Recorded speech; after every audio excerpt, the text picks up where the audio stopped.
maire de Cogolin d'avoir fédéré et dont le dispositif est unique en France, une première en France pour à plusieurs titres. Et on peut dire aussi que le dispositif est une première mondiale au même titre. On a beaucoup de chance aujourd'hui d'avoir ce temps-là, c'est un petit peu pour ça qu'on avait réservé cette date.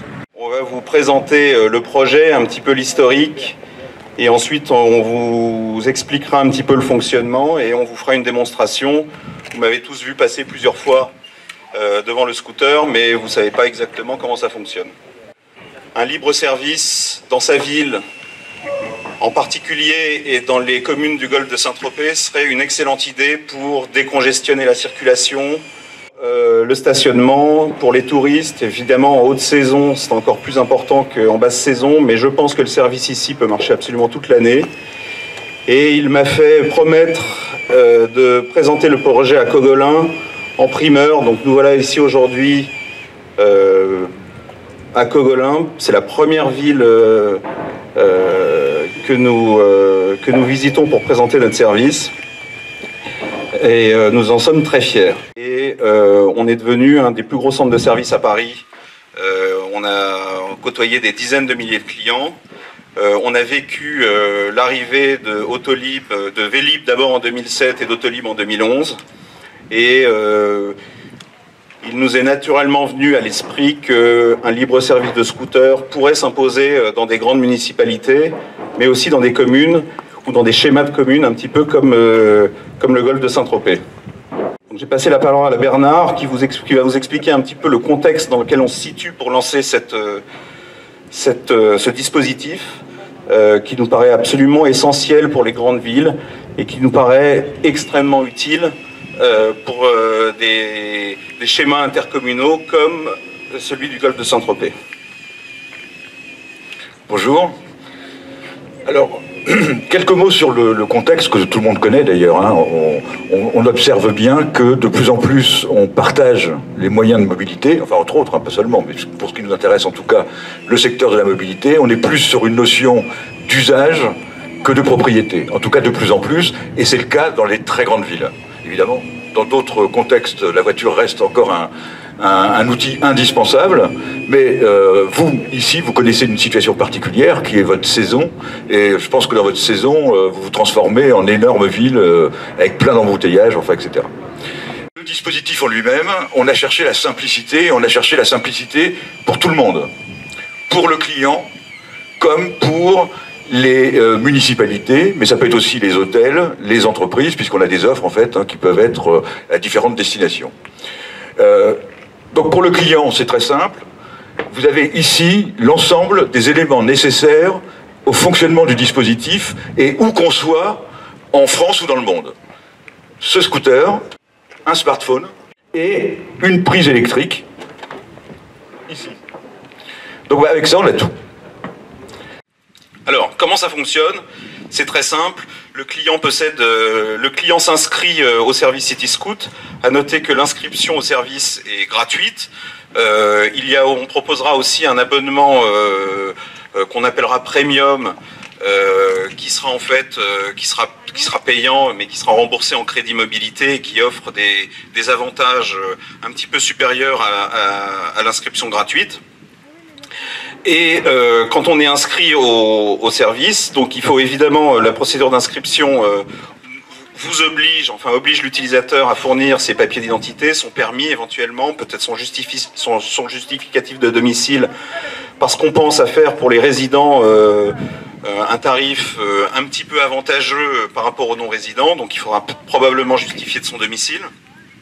Et une fois qu'on est inscrit au service, la réservation se fait en 3 clics. L'application vous montre quels sont les scooters qui sont autour de vous, avec leur niveau de charge et leur autonomie, et vous indique également, si vous n'êtes pas familier avec votre entourage, le chemin à parcourir pour aller rejoindre votre scooter.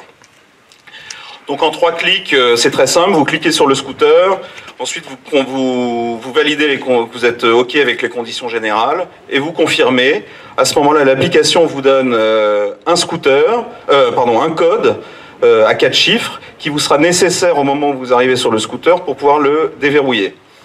Vous avez 15 minutes pour rejoindre votre véhicule. Si vous êtes un abonné premium, vous avez 2 heures pour rejoindre votre véhicule. Et une fois que vous êtes arrivé à votre véhicule, la seule chose à faire, c'est de taper son code sur le clavier que vous voyez ici. Tape le code. Bon, il se trouve que là, je vous le dis, c'est 1985, mais ça ne sert à rien de retenir, il va changer tout à l'heure. Et à ce moment-là, le guidon se déverrouille.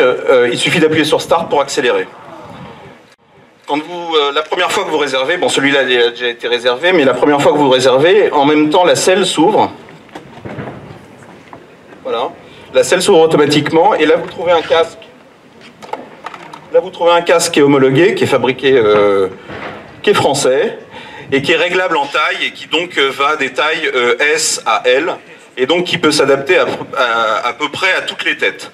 Il faut savoir que ce casque, qui paraît anodin comme ça, est équipé technologiquement, si on peut dire, parce qu'à la fin de la location, si vous ne remettez pas le casque dans sa bonne position, et dans la selle, dans sa bonne position et verrouiller la selle, la location ne se termine pas et le compteur continue de tourner. Voilà.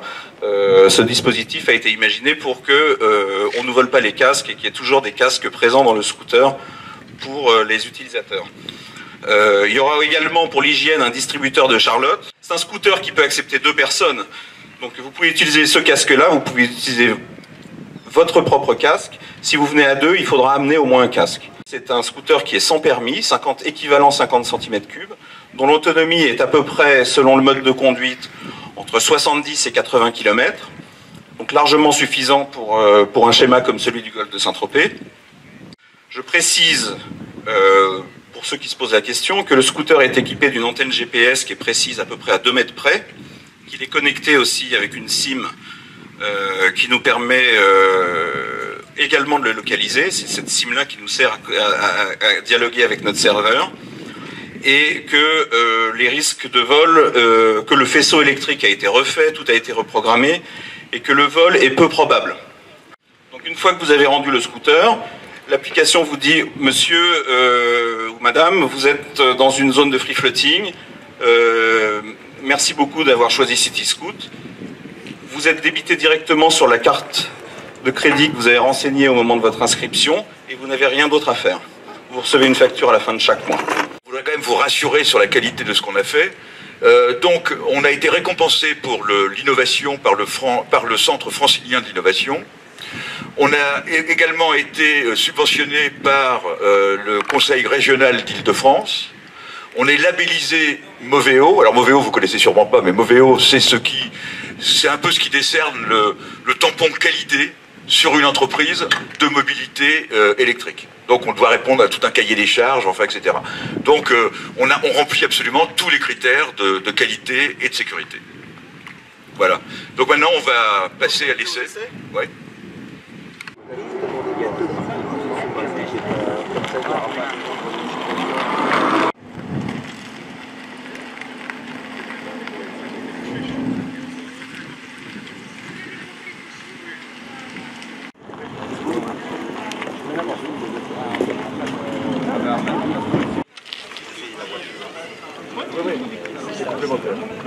Si on n'a pas de parking, de la voiture, vous allez...